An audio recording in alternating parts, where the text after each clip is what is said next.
Alright, so this one is another one, an historical longsword video. This one particularly is going to be about the oakshott. Oakshott. That guy's name is a mouthful. Well, anyway, this one is going to be about type 10 and type 11. Type 10 is basically from the Norman period, so it comes about from basically the 10th century, and I think it goes away all the way up to about 13th century is when they first started having like two-handed long swords.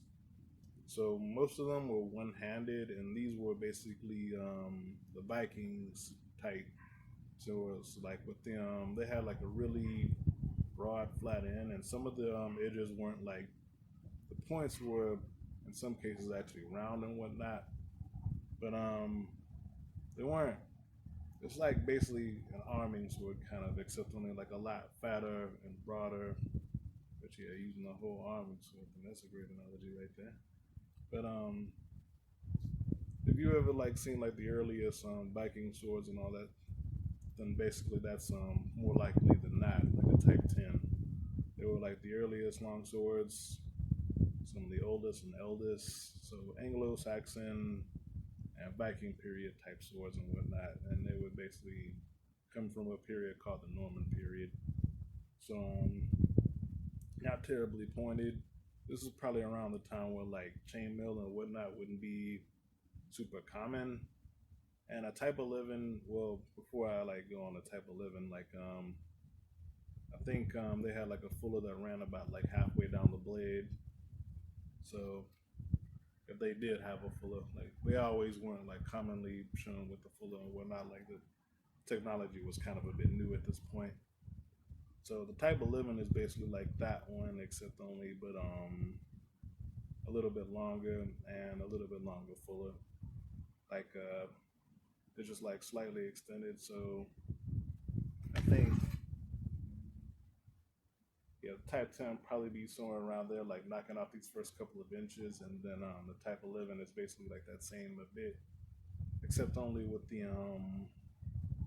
still the one-handed handle.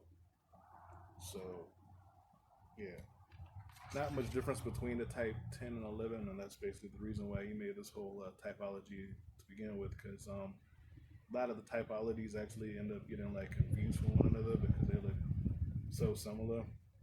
But yeah, I'm gonna try to put like some examples in there, basically like show the difference and whatnot. Cause yeah, when I saw the difference, very slight, like you probably easily confuse it.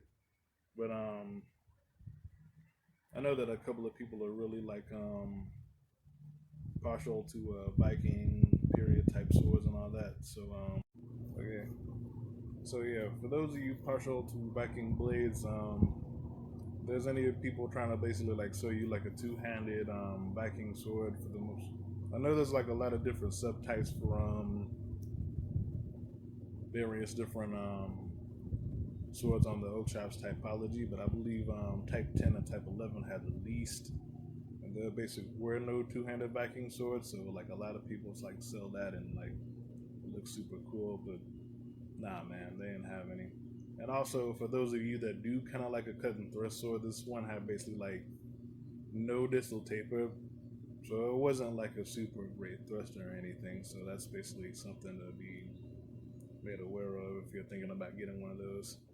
So hopefully this one was like very informative, helpful, and see you in the next one.